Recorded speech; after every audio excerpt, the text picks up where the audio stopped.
జమ్మూ కాశ్మీర్ పహల్గాంలో నరమేధం సృష్టించిన resistance front ఉగ్రవాద సంస్థకు స్థావరం కల్పించిన పాక్ కు బుద్ధి చెప్పేందుకు భారత్ పాక్ మధ్య ఉన్న సింధు నదీ జలాల ఒప్పందాన్ని రద్దు చేస్తూ కేంద్రం సంచలన నిర్ణయం తీసుకుంది. ఈ నిర్ణయంతో పాకిస్తాన్ ఎడారిలా మారనుంది.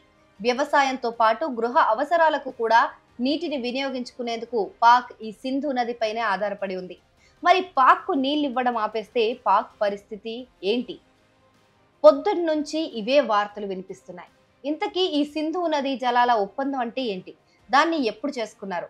ఆ కాంట్రాక్ట్ నుంచి ఇండియా తప్పుకుంటే పాకిస్తాన్ ఏమవుతుంది? ఈ వీడియోలో తెలుసుకుందాం. దేశ విభజన తర్వాత భారత్ పాకిస్తాన్ మధ్య 1960లో సింధు నదీ జలాల ఒప్పందం జరిగింది. ఇరు దేశాలు పరస్పరం ఆరోపణలు గుప్పించుకుంటున్నాయి.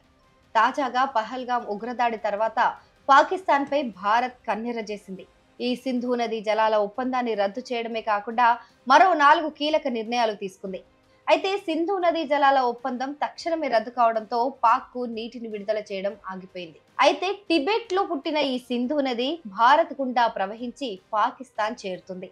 పాకిస్తాన్ లోని వ్యవసాయ రంగానికి కీలకంగా ఉండటమే కాదు, ఆ దేశ జనాభాకు తాగునీటిని అందించడంలో కూడా ఈ సింధు నది ప్రముఖ పాత్ర పోషిస్తుంది. ఇప్పుడు ఈ ఒప్పందం రద్దుతో భారత్ నుంచి పాక్ కు నీటి ప్రవాహం ఆగిపోతుంది. ఫలితంగా అక్కడి ప్రజలు నీరు లేక అల్లాడిపోవడమే కాదు, పంటలకు కూడా నీరందక వ్యవసాయం కూడా నిలిచిపోతుంది. పాకిస్తాన్ ఎడారి ప్రాంతంగా మారిపోతుంది.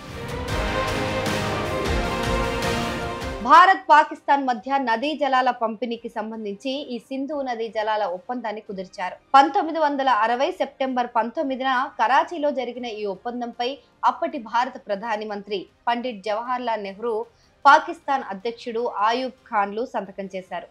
ఆ తర్వాత ఈ సింధు నదీ జలాల ఒప్పందానికి ప్రపంచ బ్యాంకు మధ్యవర్తిత్వం వహించింది. ప్రపంచ బ్యాంకు, ఐక్యరాజ్య సమితి చొరవతో భారత్ పాక్ మధ్య నీటి ఘర్షణలు తగ్గాయి. 1969లో సంతకం చేసిన సింధు జల ఒప్పందం ప్రకారం తూర్పున ఉన్న రావి, బియాస్, సట్లెజ్ అనే 3 నదులపైన భారత్ కు నియంత్రణ ఉంటుంది. మరోవైపు సింధు, చీనాబ్, జీలం నదులపై నియంత్రణ పాకిస్తాన్ కు అప్పగించారు. నీటి వినియోగం, నీటి పరిణామానికి సంబంధించి 2 దేశాల మధ్య ఒప్పందం కుదిరింది. అయితే టిబెట్ లో పుట్టి ప్రవహించే ఈ సింధు నది పైన భారత్, పాకిస్తాన్ మాత్రమే కాకుండా ఆఫ్ఘనిస్తాన్, చైనా దేశాల మధ్య కూడా వివాదం నడుస్తోంది. 1947లో భారత్ పాక్ విడిపోయినప్పటి నుంచి ఈ వివాదం కొనసాగుతూనే ఉంది. పాకిస్తాన్ కు గుణపాఠం చెప్పేందుకు భారత్ 1948లోనే ఈ నీటి సరఫరాను ఆపేసింది. దీంతో పాకిస్తాన్ వెళ్లి ఐక్యరాజ్య సమితికి విజ్ఞప్తి చేసింది. దీంతో ఐక్యరాజ్య సమితి రంగంలోకి దిగింది. 1954లో ప్రపంచ బ్యాంకు ఈ నదీ జలాల ఒప్పందాన్ని కుదిర్చిన 1960లో సంతకాలతో పూర్తయింది. ఇక ఈ ఒప్పందం చేసుకున్న తర్వాత సింధు నది నీటి భాగస్వామ్యంపై తలెత్తిన వివాదం మళ్లీ రాకుండా ఉండేందుకు ఐక్యరాజ్య సమితి శాశ్వత సింధు కమిషన్ ను ఏర్పాటు చేసింది.